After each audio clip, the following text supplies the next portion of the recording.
My Bigfoot sighting changed my life and how I thought about the world. I'm a big outdoorsman. I love to hunt and fish and snow ski, anything outdoors, really. This last spring, I was out fishing the little streams here in North Idaho, and the entire time I was out there, I kept feeling like I was being cased or paralleled while I was in the woods. It was early morning. I got out there about 6 o'clock in the morning to start fishing, but the entire time I was there, I just felt, like I said, like I was being followed. Definitely had the creepy somebody's watching me feeling. And that went on for pretty much all morning. And I was catching fish right and left. And I make a little willow stringer to keep them on. And when I was fishing, I had happened to turn, and about 25, 30 yards behind me, there was a Bigfoot peeking out from behind a tree. So I just stood there kind of frozen in my tracks, watching it. Then I figured I don't want to spook it. I don't want to be any more spooked than I am. I'm just going to go ahead with my day. And, if they start to get any kind of aggressive or anything more than just curious, I'm out of here. Because I was alone that day. I usually don't go and fish alone, but that day I did. So I kept going and kept fishing, and little did I know, but there were actually three of them there together. It looked like a dominant male or father and a mama and a juvenile. And I just kept watching them. They kept pretty good pace with me as I was walking down the stream and fishing. And I had sat down to eat some lunch, and I had these fish there.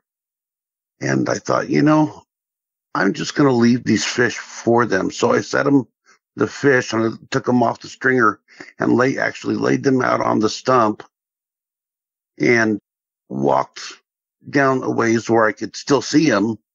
And sure enough, they came in and they ate those fish right away. And after that, I was pretty well done fishing, so I went and did my own thing. But it's become kind of a tradition. Even if I don't see them, I know they're still in that same area. I will take and leave donuts or fruit on that stump and go back the next day and check, and it's gone. So I'm pretty sure they're still in that area. That's the only sighting I've ever had. I didn't get any photos, didn't have a camera or a phone with me, wasn't suspecting to see anything like that, certainly. And something that struck me, when the big guy, you have absolutely no idea just how big they are. I mean, they are massive, massive creatures. The male I saw was probably 9 feet tall, 3.5 feet wide, and completely not an ounce of fat on it. I mean, just really, really strong, looking like almost like a bodybuilder type of muscles. And really same for the female and the juvenile as well. The mother was roughly 6 foot, I would say, maybe a little more. And the juvenile was right around 4 feet. So that's my only sighting. I did have an experience while I was out camping with my wife. We were camping in the Coeur d'Alene National Forest up the Coeur d'Alene River. And we had camped up there pretty well for the last 20, 25 years. Never had a problem. I know all the animals in that area. I know the sounds and noises that they make. But we had set up our tent, and we had cooked a late dinner, and after dinner, we kind of just went right into the tent and started going to bed. And I guess it was right around midnight or 1 o'clock in the morning, right outside of our tent. Like if I could have reached through the wall of the tent, I could have touched it. That close to the tent, I hear the loudest high pitch. I don't know what to call it. It wasn't really a howl. It wasn't a whoop. It wasn't a whistle. It actually sounded like a word. There were vowels and consonants. It sounded like it was speaking.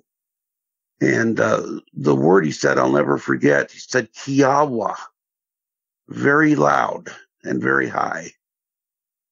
And we heard that yell all night long, sometimes right next to the tent, sometimes sounded like it was coming from 200 yards away from the tent. But that's the only thing he was yelling, or she, I'm sorry.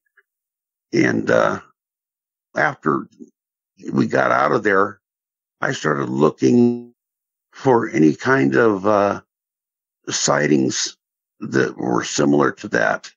And I didn't find any sightings, but I was contacted by a Native American who knows quite a lot about not only their language, but also Bigfoot or Sasquatch. And she said that word means home. And so I'm either taking that to mean, hey, listen, pal, you're in the middle of my home, get out, or go home. Either way, that's kind of what I took away from that experience. And about 6 o'clock in the morning, first light, we packed camp up and we got out of that spot. So those would be my only two experiences.